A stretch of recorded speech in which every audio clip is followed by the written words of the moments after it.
Revelation 4110. From the 24th of August 1947. Realization of the worthlessness of the earthly afterlife.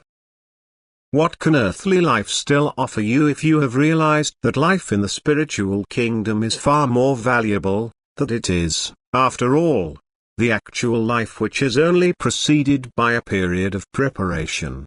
The life of the soul in embodiment as a human being.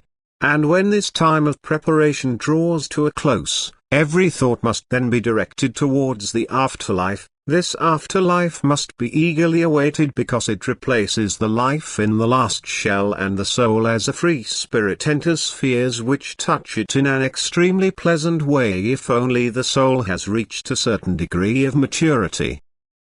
Everything earthly must lose its appeal in view of this realization, and every day must only be regarded as an intermediate station. And thus the human being cannot be shocked by the knowledge of the near end, for if he has this knowledge he knows the cause and purpose of it, and the knowledge of it only contributes to a faster detachment from everything that belongs to earth. The human being has to become calm within himself. He only has to concentrate on spiritual knowledge. He has to strive to avoid every temptation and hand himself completely over to God so that he will be seized by His love, and then he will only live in God and his earthly life will not have been in vain. However, the knowledge of eternal truth is a gift of grace which the human being can and must acquire for himself through unselfish neighborly love. But this always means overcoming selfish love and thus renouncing earthly joys and pleasures of his own accord.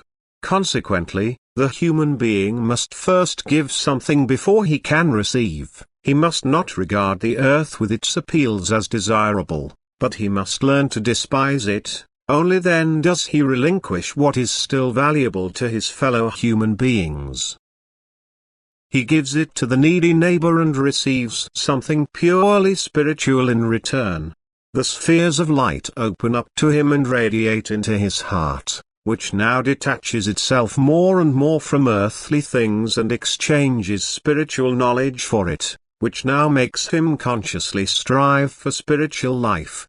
The end will not come as a surprise to such people. For through knowledge they stand in deep faith, and through faith again in the knowledge of God's eternal plan of salvation, of the meaning and purpose of earthly life and of the worthlessness of earthly matter.